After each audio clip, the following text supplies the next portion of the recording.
नमस्कार, मैं हूं कुमार गजेंद्र। जनपद ऑन द स्पॉट में आपका स्वागत है। हमारे एक दूसरे social media platform podcast with Kumar Gajendra में भी आपका स्वागत है, जहां आप हमें सुन सकते हैं। दिल्ली के अंदर जैसे जैसे चुनावों की गर्माहट तेज हो रही है, वैसे वैसे पार्टियों का अभियान और अपने उम्मीदवारों का चयन करना भी तेजी से बढ़ता जा रहा है। लेकिन सबसे बड़ी दिल्ली के अंदर विपक्षी पार्टी भारतीय जनता पार्टी अभी तक अपने सीटों पर किसी तरीके का कोई ऐलान नहीं कर पाई है।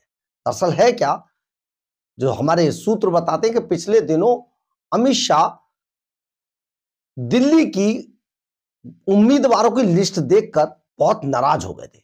उन्होंने इस लिस्ट को फाड़कर डस्टबिन में फेंक दिया और इसके बाद एक नई तरीके की नई तरह से एक लिस्ट बनाने के लिए कवायद शुरू करवाई है।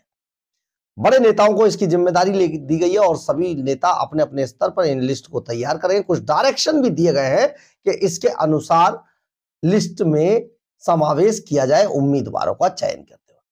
लेकिन सबसे बड़ी बात यह है कि भारतीय जनता पार्टी अपने उम्मीदवारों के चयन के साथ ही दिल्ली प्रदेश अध्यक्ष का चुनाव भी करने जा रही है। यानी कि चुनाव से पहले दिल्ली के अंदर दिल्ली प्रदेश भारतीय जनता पार्टी का अध्यक्ष भी बदलने वाला है। और ये जो अध्यक्ष इस बार बनने वाला है वो SC ST या OBC समुदाय से हो सकता है। हम आपको यहां पर दावे के साथ एक बात कहना चाहते हैं, योगेंद्र चंदोलिया सबसे आगे इस रेस में है। पश्चिमी दिल्ली से, उत्तर पश्चिमी दिल्ली से सांसद हैं योगेंद्र चंदोलिया और ST SC समुदाय से आते हैं और उनका नाम सबसे आगे चल रहा है। दिल्ली के बड़े वरिष्ठ नेता हैं और वरिष्ठ नेता होने के साथ साथ कई पदों पर, मतलब आप समझिए कई पदों पर रहे हैं भारतीय जनता पार्टी के अंदर। इसके अलावा वो चुनकर भी गए हैं, काउंसलर रहे, पार्षद रहे, स्टैंडिंग कमेटी के चेयरमैन और समेत कई पद उनके पास रहे हैं। यानी कि दिल्ली की राजनीति का बड़ा अनुभव योगेंद्र चंदोलिया रखते हैं। तो योगेंद्र चंदोलिया अगले दिल्ली भाजपा के कार्यकारी अध्यक्ष हो सकते हैं चुनाव से पहले। ये बड़ी बात आपको हम बता रहे हैं, आप ये समझ लीजिए, क्योंकि जिस तरीके की गाइडलाइंस अमित शाह की तरफ से दी गई हैं भारतीय जनता पार्टी के नेताओं को, उसमें सबसे ज्यादा फिट इस टाइम पर योगेंद्र चंदोलिया ही बैठते हैं।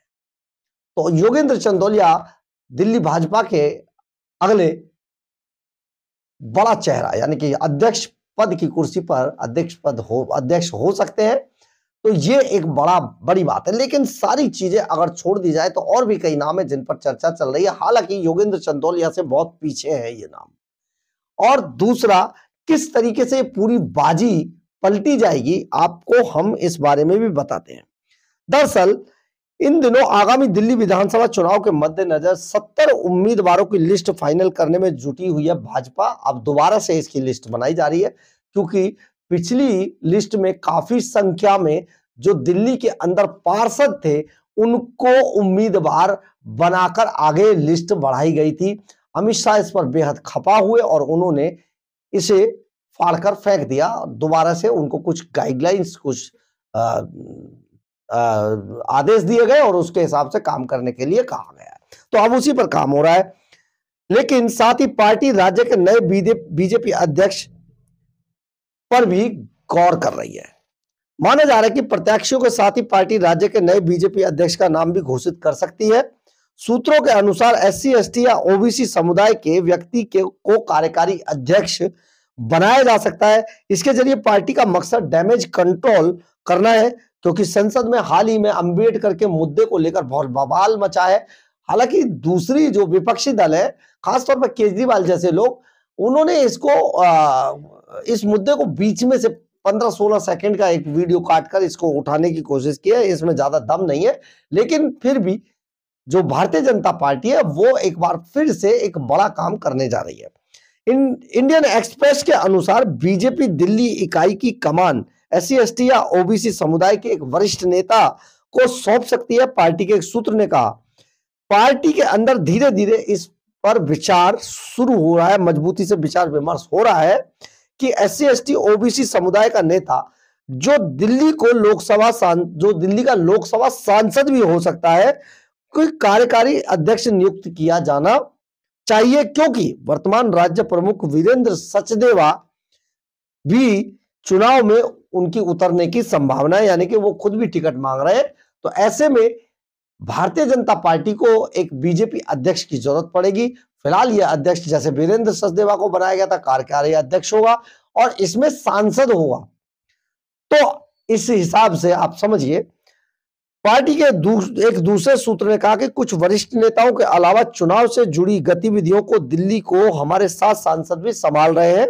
संभावित अध्यक्ष को लेकर कई संभावित नामों पर चर्चा की गई है, जिसमें उत्तर पश्चिमी दिल्ली के सांसद योगेंद्र चंदौलिया, पश्चिमी दिल्ली की सांसद कमलजीत सहरावत और पूर्व राज्यसभा सांसद दुष्यंत गौतम का नाम शामिल है।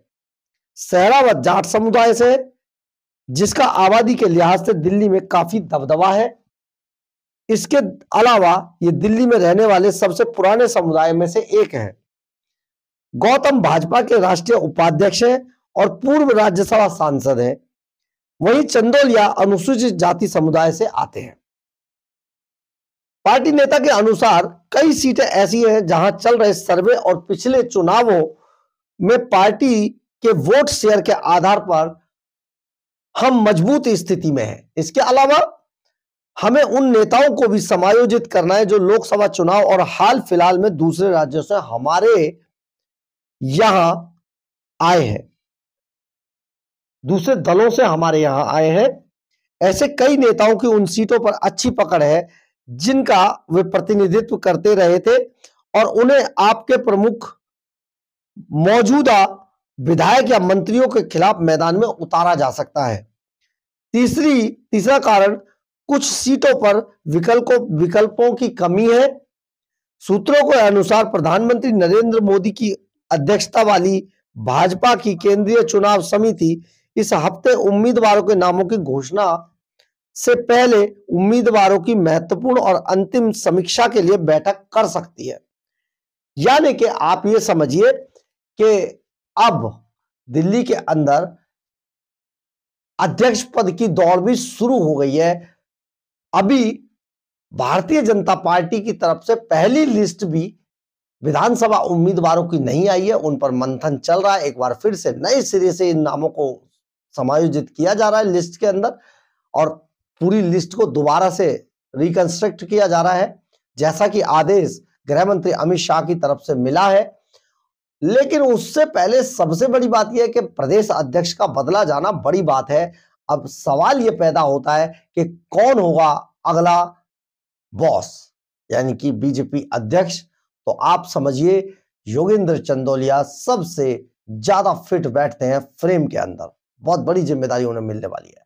तो भारतीय जनता पार्टी आगामी विधानसभा चुनाव को जीतने के लिए जी तोड़ मेहनत कर रही है और इससे ज्यादा मेहनत वो नामों के उम्मीदवारों के चयन के मंथन पर कर रही है। यानी कि उम्मीदवार अच्छा होगा तो जीत निश्चित होगी और जीत केवल वही उम्मीदवार निश्चित कर सकता है जिस उम्मीदवार की अपने इलाके में अच्छी पकड़ होगी।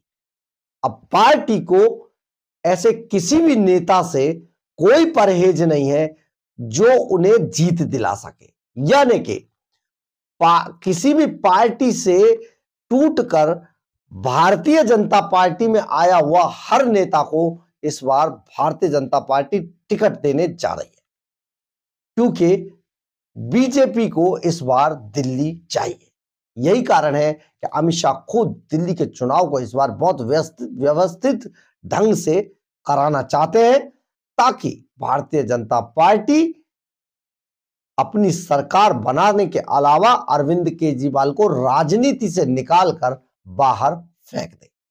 बहरहाल, अगर आपको हमारी खबर अच्छी लगे तो आप इसे लाइक, सब्सक्राइब और शेयर जरूर करें। कमेंट्स बॉक्स में अपनी राय जरूर लिखें, इससे हमें बहुत ऊर्जा मिलती है। जय हिंद, जय भारत।